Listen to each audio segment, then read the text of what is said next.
Halo semuanya, perkenalkan nama saya Rizky Ramadan dengan NIM 21 2020 267 dari Fakultas Ekonomika dan Bisnis Manajemen. Di sini saya akan menjelaskan tentang komunikasi dalam organisasi.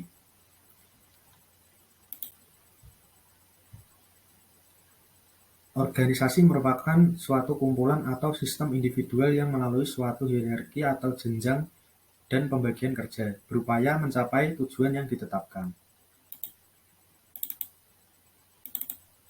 Karakteristik organisasi: adanya pembagian tugas dan tanggung jawab, adanya pusat kekuasaan, adanya substitusi sumber daya manusia, adanya ketergantungan antar anggota organisasi, adanya interaksi yang berulang-ulang, dan adanya koordinasi antar komponen. Selanjutnya adalah tipe berorganisasi. Yang pertama ada organisasi bisnis, yaitu tujuan utamanya adalah mencari keuntungan ekonomi. Yang kedua, ada organisasi nirlaba atau non-laba, yaitu organisasi yang tidak berorientasi pada laba. Yang ketiga, ada organisasi ekonomi rakyat yang berwatak sosial, yaitu organisasi yang bergerak di kalangan masyarakat.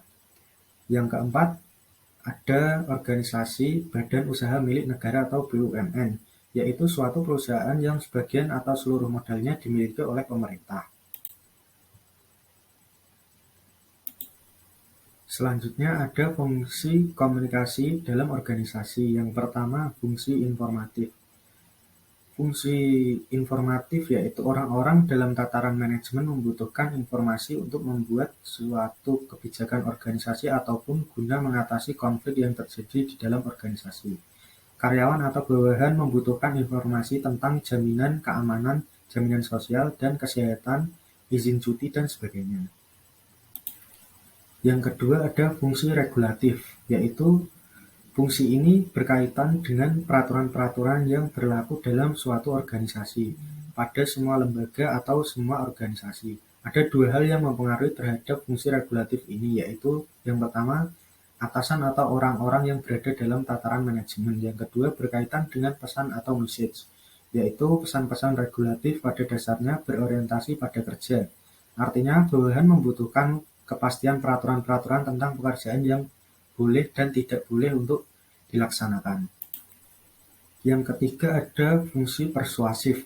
Dalam mengatur suatu organisasi, kekuasaan dan kewenangan tidak akan selalu membawa hasil sesuai dengan yang diharapkan. Maka banyak pimpinan yang lebih suka untuk mempersuai bawahannya daripada memberi perintah. Sebab pekerjaan yang dilakukan secara sukarela oleh karyawan akan menghasilkan kepedulian yang lebih besar dibanding kalau pimpinan itu sering memperlihatkan kekuasaan atau kewenangannya. Yang terakhir ada fungsi integratif, yaitu setiap orang atau organisasi berusaha menyediakan saluran yang memungkinkan karyawan dapat dilaksanakan tugas dan pekerjaan dengan baik. Saluran komunikasi formal dan informal. Formal itu berupa newsletter, buletin, dan laporan kemajuan organisasi. Informal perbincangan antar pribadi selama masa istirahat kerja, pertandingan olahraga, kegiatan dharma wisata. Pelaksanaan aktivitas ini akan menumbuhkan keinginan untuk berpartisipasi yang lebih besar dalam diri karyawan terhadap organisasi.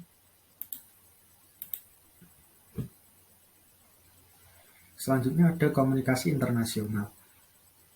Komunikasi bisnis internasional merupakan proses pengiriman dan penerimaan pesan antara orang-orang yang berbeda latar belakang budayanya, sehingga dapat mengarahkan kepada perbedaan dalam menafsirkan tanda-tanda verbal dan non-verbal.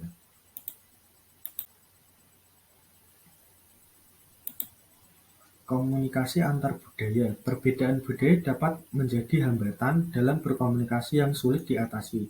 Perbedaan budaya dapat dilihat dari konteks budaya, perbedaan aspek legal dan etika, perbedaan sosial, dan perbedaan tanda-tanda non-verbal.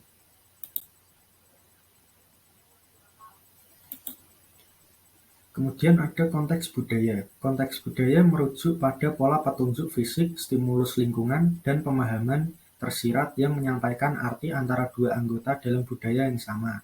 Dari budaya satu ke budaya lain, orang-orang menyampaikan arti kontekstual secara berbeda. Konteks budaya di dunia terbagi menjadi dua jenis budaya, yaitu yang pertama high context. High context dapat diartikan sebagai masyarakat yang cenderung menganut budaya kolektif yang cenderung menyampaikan pesan secara berbelit-belit dengan banyak menggunakan simbol, kiasan, dan kata-kata halus yang dirumuskan sebagai high context.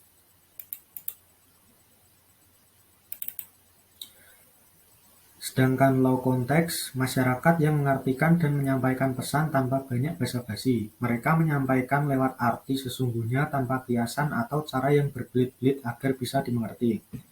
Pola komunikasi seperti ini cenderung digunakan oleh masyarakat yang bersifat individualis. Dalam sebuah pembicaraan, mereka biasanya cenderung belak-belakan, langsung pada inti apa yang ingin diucapkan, tanpa menyaring kata-kata yang akan dikeluarkan, sehingga kemungkinan lawan bicaranya tersinggung itu lebih besar.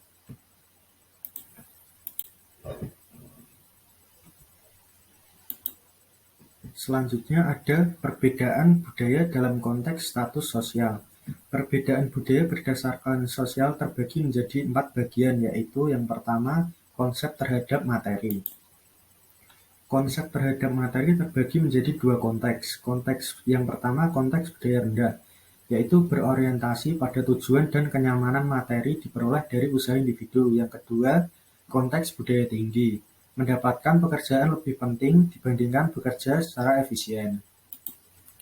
Selanjutnya ada konsep peran dan status, terbagi menjadi 2 konteks juga. Yang pertama, budaya rendah, dapat menyapa atasan tanpa menggunakan gelar seperti bapak atau ibu, dan hubungan antara atasan dan bawahan bersifat terbuka, tidak terdapat perbedaan antara atasan dan bawahan. Konteks yang kedua, konteks budaya tinggi, menyapa pelaku bisnis atau atasan dengan gelar. Status sosial sangat penting, bahkan di luar pekerjaan atau di luar kedinasan. Dan juga tertutup, atasan dan bawahan harus dibedakan, cenderung ada jarak antara atasan dengan bawahan. Selanjutnya yang ketiga ada penggunaan cara dan sopan santun. Terbagi menjadi 2 konteks juga. Yang pertama konteks budaya rendah, yaitu memberikan hadiah kepada istri teman dianggap sopan dan biasa, atau mencium istri orang sebagai ungkapan kehangatan dan persahabatan dianggap wajar dan biasa. Dan konteks budaya tingginya memberikan hadiah kepada istri teman dianggap tidak sopan, apalagi mencium istri teman akan dianggap sebagai bentuk kekurangajaran.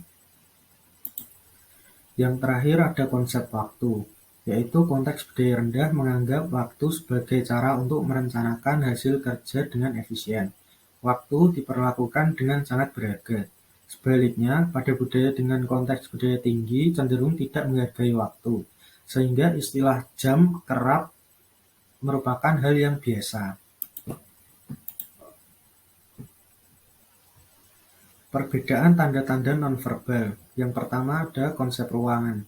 Pada budaya dengan konteks budaya rendah, ruangan kerja lebih tertutup karena mereka lebih menghargai privasi seseorang. Sedangkan pada budaya dengan konteks budaya tinggi, ruangan lebih terbuka. Atasan, bawahan dapat saling melihat satu sama lain, seperti dapat kita lihat di perusahaan, contohnya perusahaan-perusahaan yang ada di Jepang. Yang selanjutnya ada kontak mata. Pada budaya dengan konteks rendah seperti Amerika Serikat contohnya, jika seseorang tidak membalas tatapan matanya, maka dianggap orang tersebut mengelak atau tidak jujur. Sedangkan pada budaya dengan konteks tinggi seperti di negara Asia dan Amerika Latin, dengan mempertahankan tatapan mata ke bawah merupakan tanda penghargaan atau penghormatan.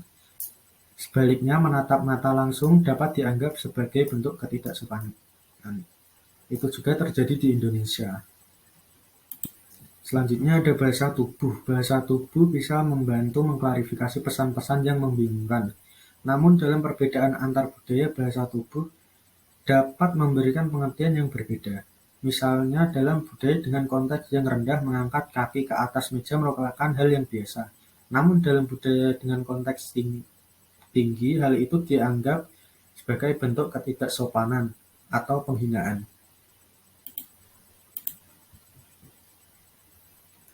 Baik, sekian dan terima kasih atas presentasi yang saya presentasikan hari ini. Kurang lebihnya saya mohon maaf. Assalamualaikum.